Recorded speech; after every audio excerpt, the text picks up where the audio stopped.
नमस्कार बच्चों। आज हम आपके लिए प्रतिशत त्रुटि पर आधारित सवालों को लेकर आए हैं। यहाँ पर हम प्रतिशत त्रुटि पर आधारित कुछ सवालों को लगाना सीखेंगे।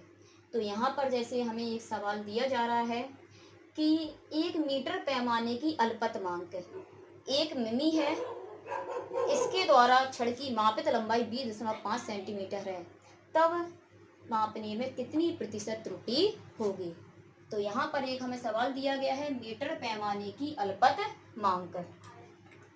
तो यहाँ पर हम लिखेंगे मीटर पैमाने की अल्पतमांक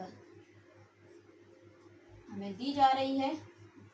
मीटर पैमाने की अल्पतमांक हमें दे रहे हैं 1 मिमी है, और इस मीटर पैमाने के द्वारा एक छड़ की लंबाई नापते हैं।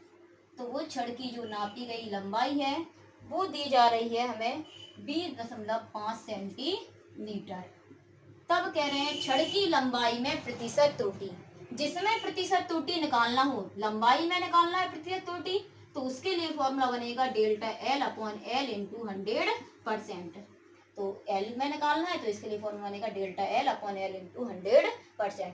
कोई भी पैमाने की जो हमें अल्पतमांक दी जाए तो उससे हम ये देख लेते हैं कि क्या चीज नापी गई है। जो चीज नापी गई है उसी के आगे डेल्टा लगाकर लिख देंगे। यहाँ मीटर पैमाने से लंबाई नापी गई है, इसलिए इस अल्पतमांक को हम लिख देंगे डेल्टा एल से। यहाँ मान लो व्यास नापा जाता तो हम लिख देते डेल्टा डी से। तो जो भी नापा जाता है उसके आगे डेल्टा लगाकर हम उसकी अल्पतमांक लिख देंगे। तो यहाँ मीटर पैमाने की अल्पतमांक नापी जा रही है, तो इसलिए हमने लंबाई नापी जा रही है, इसलिए मीटर पैमाने की अल्पतमांक को लिख दिया डेल्टा एल से। अब हम देखते हैं कि मात्रक सेम होना चाहिए। यहाँ मात्रक सेंटीमीटर है और यहाँ मात्रक मिलीमीटर है, तो हम ऐसा करेंगे मिलीमीटर को सेंटीमीटर में बदल लेंगे। तो इसे मिलीमीटर को सेंटीमीटर में बदलने के लिए क्या करना चाहिए, तो मिलीमीटर को सेंटीमीटर में बदलने के लिए 10⁻⁻1 का हम गुणा कर देंगे, तो इससे सेंटीमीटर में बदल जाएगा, या लिख सकते हैं हम 0.1 सेंटीमीटर। अब हम यहाँ पर फॉर्मूला लगा देंगे delta L upon L into 100%। तो हम देखते हैं डेल्टा एल का मान 0.1 है, एल का मान 20.5 है, गुणा में 100, दशमलव से दशमलव काट देंगे तो यहाँ पे बचेगा 100 बटे में 1 का गुणा 100 में करेंगे 205, 5 से काटेंगे 5 दूनी 10, 0 5 चौको 20, 5 एकम 5, 20 बटे 41, 41 का भाग 20 में दे देंगे तो आंसर अपना निकल के आएगा 0.49%। इस तरह से हम कोई भी सवालों को हल कर सकते हैं, यानी किसी भी सवालों में अल्पतमांक दी जाए तो उस तरीके के सवालों। यहाँ पर अब हमें एक सवाल और दिया गया है, उसे भी हम लगाना देखेंगे कि उसे किस तरह से लगाते हैं। जैसे हमें एक सवाल दिया जा रहा है कि जल का पृष्ठ तनाव केस नली में उन्नयन विधि से ज्ञात करने पर निम्न प्रेक्षण प्राप्त होते हैं। केस नली का व्यास d बराबर 0.125 सेंटीमीटर। इसके बाद कह रहे हैं केस नली में जल का उन्नयन h बराबर 1.43 सेंटीमीटर। जब कह रहे हैं सूत्र T बराबर RH/G/2 से केस नली के पृष्ठ तनाव में प्रतिशत त्रुटि ज्ञात कीजिए। जहाँ पर T केस नली का पृष्ठ तनाव है, R त्रिज्या है, H उन्नयन या ऊंचाई है, G गुरुत्वीय त्वरण है।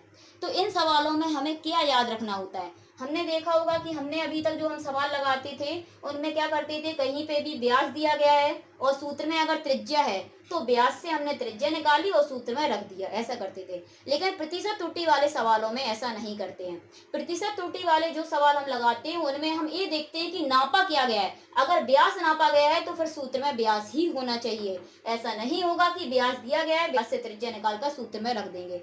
जो चीज नापी जाएगी सूत्र को उसी अनुरूप बदलेंगे। तो यहाँ हम देख रहे हैं व्यास नापा गया है तो सूत्र में भी व्यास होना चाहिए। अब हमें पता है कि त्रिज्या व्यास की आधी होती है, यानी r बराबर d/2। तो यहाँ पर हम सूत्र में r की जगह पे d/2, यानी त्रिज्या को व्यास में बदल लेंगे तो r की जगह पे d/2 रख देंगे। Hg/2 तो है ही, तो फॉर्मूला बनेगा DHg/4। अब प्रतिशत त्रुटि का हम फॉर्मूला बनाएंगे। तो फॉर्मूला बनाना हमने सिखाया है।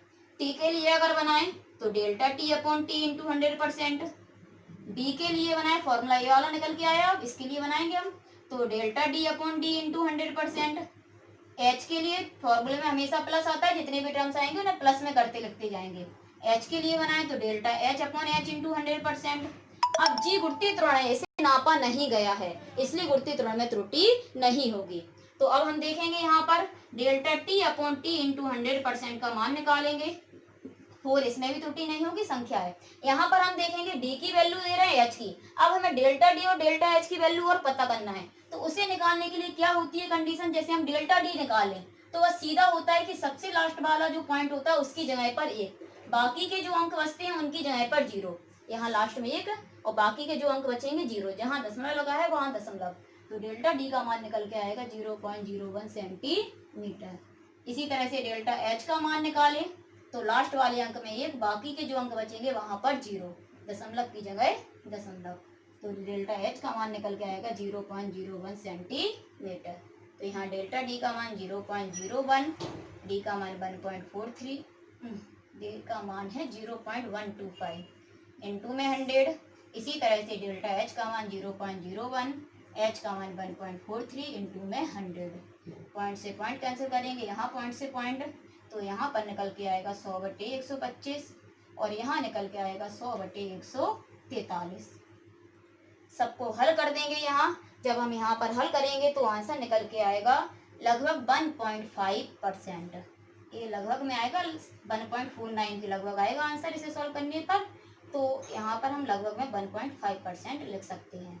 तो इस तरह से हम इन सवालों को हल करते हैं। इससे पहले वाली वीडियो में हमने प्रतिशत त्रुटि पर ही आधारित सवालों को बताया था, लेकिन उनमें क्या था कि सब जो हमें त्रुटियां दे रहे थे, जो भी मान नापे गए थे उनमें सीधा त्रुटियां दे रहे थे परसेंटेज में। यहाँ पर जो मान नाप रहे हैं उनकी लंबाइयां दे रहे हैं, तो पूछ रहे हैं तब कितनी प्रतिशत त्रुटि होगी। तो उन सवालों को हम इस तरह से लगाते हैं, लेकिन उन्हें लगाने से पहले हमें जैसे डेल्टा यहाँ पे डी नापा तो डेल्टा डी, एच नाप रहा है तो डेल्टा एच, इन्हें निकालना आना चाहिए। तो इसके लिए बिल्कुल सीधा सा सिस्टम होता है, जो भी मान नाप रहे हैं उसके निकालने के लिए लास्ट वाले अंक में एक, बाकी की हर जगह पे जीरो लगाएंगे, जहाँ दशमलव होगा वहीं पे दशमलव लगा देंगे। तो यहाँ लास्ट वाले अंक में एक, यहाँ जीरो जीरो, ऐसे यहाँ पे लास्ट वाले अंक में एक, बाकी सब में जीरो। और दूसरी चीज इनमें ये याद रखना पड़ता है कि सवाल में जो भी चीज नापेंगे फॉर्मूले में वही होना चाहिए। यहाँ व्यास नाप रहे थे तो सवाल मतलब जो भी सूत्र दिया गया है वह व्यास में ही बदलना चाहिए। ये नहीं है कि यहाँ त्रिज्या दी गई है और हमें व्यास दिया गया तो हम व्यास से त्रिज्या निकाल लेंगे, सूत्र में ही हम त्रिज्या को व्यास में बदलेंगे। तो हमने आर की जगह d/2 रख दिया, उसके बाद प्रतिशत त्रुटि का फॉर्मूला लगाकर सवाल को हल कर दिया।